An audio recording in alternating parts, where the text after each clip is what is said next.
Hello दोस्तों, स्वागत है आप सभी का अपने YouTube चैनल एनएलसीसी परिवार पर। हम आशा करते हैं कि हमारे सभी योद्धा बहुत अच्छे होंगे और अपनी पढ़ाई बहुत अच्छे से कर रहे होंगे, क्योंकि बोर्ड एग्जाम काफ़ी करीब है।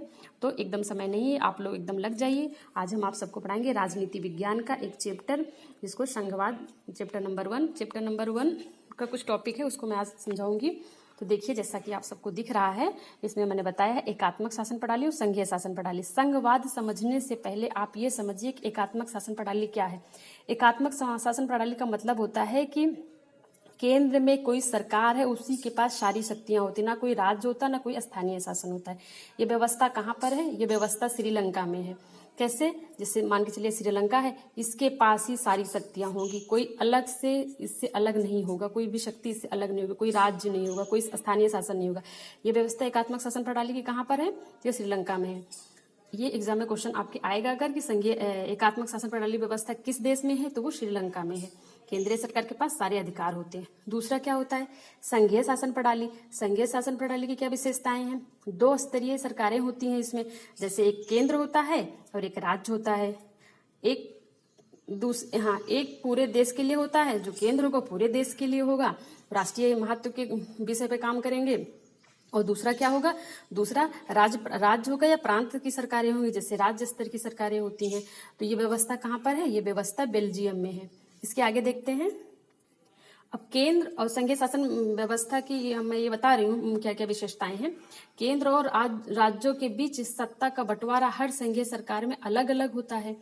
जितने भी संघीय सरकारें जिस जिस देश में है, सत्ता का जो बंटवारा, जो शक्तियों का बंटवारा है, सबके अपने अपने तरीके से होता है।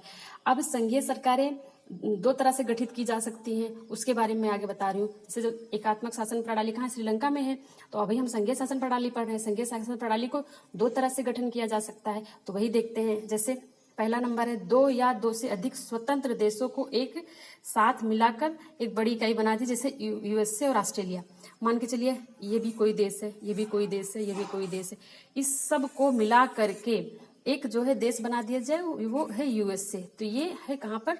ये है यूएसए में। ऑस्ट्रेलिया में भी ऐसा है। जैसा कि थोड़ा जगह मिल जाए हमको, जैसे कि ऑस्ट्रेलिया का थोड़ा मैप ड्रॉ करने की कोशिश करती हूँ। ये मान के चलिए ऑस्ट्रेलिया, ठीक है, बन गया है। ये ऑस्ट्रेलिया है हमारा। ये 6 प्रांतों में बटा हुआ है ऑस्ट्रेलिया। और इधर क्या है? न्यूजीलैंड है और पपुआ न्यू गिनी है। ये सारा मिला करके जो है एक पोलिनेशिया इसको कहते हैं। पोलिनेशिया बोलते हैं इस पूरे क्षेत्र को। और इसके 5 प्रांत जो हैं ऑस्ट्रेलिया के, ये ऑस्ट्रेलिया अकेला एक देश है। तो मान के चलिए 2 या 2 से अधिक देशों को, वैसे ऑस्ट्रेलिया भी है, यहाँ पे इधर साइड में पपुआ न्यू गिनिया है, इधर न्यूजीलैंड है, सबको मिला के पोलिनेशिया बोलते हैं। तो ये भी एक तरीका है संघीय सरकार के गठन का। तो एक पहला तो तरीका ये हो गया, 2 या 2 से राज्यों को मिला करके, 2 या 2 से अधिक देशों को मिला करके, जो कि कहाँ पर है? यूएसए में है। और दूसरा कहाँ पर है? ऑस्ट्रेलिया में है। अगर पूछा जाएगा इस तरह से तो आप लोग बता देंगे कि एक यूएसए में है, दूसरा ऑस्ट्रेलिया में। अब इधर देखते हैं। बड़े देश द्वारा अपनी आंतरिक विविधता को ध्यान में रखते हुए राज्यों का गठन करना, जैसे भारत, स्पेन और बेल्जियम। तो मैं थोड़ा इसको समझाने की कोशिश करती हूँ, 1 मिनट रुकिए। मैं पूरा भारत का मैप छोटा सा ड्रॉ करके समझाने की कोशिश करती हूँ। इस देखिए, भारत का मैप ड्रॉ करती हूँ, जैसे भी बनेगा समझाने के लिए। आप थोड़ा इसको समझिए। ये है भारत। भारत में क्या है कि भारत में कितने राज्य हैं? 28 राज्य हैं और 8 केंद्र शासित प्रदेश हैं। तो भारत है पूरा अपना, ये 28 राज्य जो है और प्लस केंद्र शासित प्रदेश को मिला करके भारत है।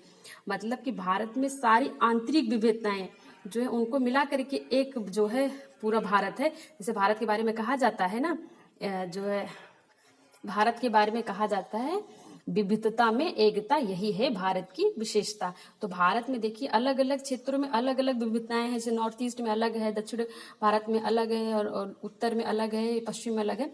लेकिन सारी विविधताओं को ध्यान में रखते हुए राज्यों का गठन किया गया। तो भारत क्या है? भारत राज्यों का संघ है। हमारे आर्टिकल नंबर 1 में भी कहा जाता है भारत राज्यों का संघ है। तो यहाँ पर क्या हुआ? बड़े राज्यों द्वारा आंतरिक विविधता को ध्यान में रखते हुए राज्यों का गठन करना क्या है? कहाँ कहाँ पर है? भारत में है, स्पेन है, बेल्जियम में है। अब इसमें देख लेते हैं कौन सबसे ज्यादा पावरफुल होता है। अगर ऐसे संघीय सरकार का गठन होता है तो इसमें राज्य ज्यादा ताकतवर होता है। और अगर इस तरह से संघीय सरकार का गठन होता है तो इसमें केंद्र ज्यादा ताकतवर होता है। अभी वर्तमान समय में देखिए भारत में क्या है, अगर कोई बिल बनाना तो कुछ ऐसा होता तो केंद्र ज्यादा पावरफुल है ना कि राज्यों के पास कुछ विषयों पे कानून बनाने के अधिकार है, लेकिन केंद्र तो सब पे कानून बना सकता है ना। केंद्र जो कानून बनाएगा वो पूरे भारत में लागू होगा, नहीं 28 राज्य जो केंद्र शासित प्रदेशों में लागू होगा। तो यही था भारत में संघीय शासन व्यवस्था के दो तरीके जिसमें शासन व्यवस्था बनाई जाती है। अब इसकी हम इसकी 5-6 विशेषताएं हैं, उसको पढ़ लेते हैं। ये देखिए, संघवाद। संघीय शासन व्यवस्था में सर्वोच्च सत्ता केंद्रीय प्राधिकार और उसकी विभिन्न अनुषांगिक इकाइयों के बीच बंट जाती है। आगे देखते हैं संघीय शासन व्यवस्था की महत्वपूर्ण विशेषताएं। महत्वपूर्ण विशेषताओं में देखते हैं, एक विशेषता नंबर 1 में यहाँ सरकार 2 या 2 से अधिक स्तरों वाली होती है, जो मैंने पहले समझाया होती है। दूसरी है अलग अलग स्तर की सरकारें एक ही नागरिक सत्ता पर शासन करती हैं, परंतु कानून बनाने, कर वसूलने और प्रशासन का और उनका अपना अलग अलग अधिकार होता है। पॉइंट नंबर 2 समझा देती हूँ कि जनता होगी उसमें केंद्र और जनता एक होगी और उस पर केंद्र भी अपना राज्य करेगा और राज्य सरकारें भी अपने स्तर पे करेंगी, लेकिन जो प्रशासन व्यवस्था है या कर वसूलने की जो व्यवस्था है केंद्र की अलग होगी और राज्य की अलग होगी। ये बताना चाह रहा है पॉइंट नंबर 2 में। और थर्ड देखिए क्या है, संविधान के मौलिक अधिकारों को किसी एक स्तर की सरकार नहीं बदल सकती। एक स्तर की सरकार नहीं बदल सकती, ऐसा बदलाव दोनों स्तर की सरकारें की सहमति से होगा। कहने का मतलब जो हमारे फंडामेंटल राइट हैं यानी मौलिक अधिकार हैं, अगर इसको बदलना है तो किसी एक स्तर की सरकार नहीं बदल, अगर केंद्र चाहे तो नहीं बदल सकती है, जब तक राज्य की सहमति नहीं होगी तब तक वो नहीं बदल सकती है। ये है हमारी संघीय शासन व्यवस्था की विशेषता नंबर 3। फोर्थ देखते हैं, वित्तीय स्वायत्ता निश्चित करने के लिए विभिन्न स्तर की सरकारों के लिए राजस्व अलग अलग होते हैं, मतलब जो टैक्स वसूलने का सोर्स है वो अलग अलग स्तर पे है। राज्य अलग टैक्स वसूलता है, कुछ विषयों पर राज्य टैक्स वसूलता है तो कुछ विषयों पर केंद्र टैक्स वसूलता है, यही बताया जा रहा है। आगे देखते हैं, संघीय शासन व्यवस्था के दोहरे उद्देश्य हैं, जैसा मैंने बताया था पहले ही, देश की एकता और सुरक्षा करना और उसे बढ़ावा देना, अथवा इसके साथ ही क्षेत्रीय विविधताओं को पूरा ध्यान रखना। यानी कि जो संघीय शासन व्यवस्था है इसके 2 उद्देश्य हैं। पहला तो है कि एकता और सुरक्षा को सुनिश्चित करना, दूसरी जो हमारे देश में विविधताएं हैं इसको अलग न करना, इसका सम्मान करना है। देखिए कभी जब 26 जनवरी की परेड होती है तो उसमें जो झांकियां निकलती है उसमें कितनी सारी विविधताएं दिखाई जाती है हमारे यहाँ। तो भारत की क्या विशेषता है, विविधता में है एकता, यही है भारत की विशेषता। अब कहाँ पे संघीय शासन व्यवस्था है, वैसे तो पूरे विश्व में जो है 25 देशों में संघीय शासन व्यवस्था है। उस 25 देशों में 40% जनसंख्या रहती है। तो मैं आपको एक मैप के माध्यम से पहले दिखाऊंगी कि किस किस देश में संघीय शासन व्यवस्था है, उसके बाद में मैं देश के नाम बता देती हूँ। ये देखिए, ये पूरा विश्व का मैप है, पूरा वर्ल्ड का मैप है। ये संघीय शासन व्यवस्था जहां जहां पर है वो रेड कलर का है। ये हुए उत्तरी अमेरिका महाद्वीप। उत्तरी अमेरिका महाद्वीप में कहाँ पर, कनाडा में भी संघीय शासन व्यवस्था है। यूएसए का मैंने बताया है कि अमेरिका में भी है। नीचे दक्षिणी अमेरिका आ गया, यहाँ ब्राजील है, ब्राजील में भी है, अर्जेंटीना में भी है।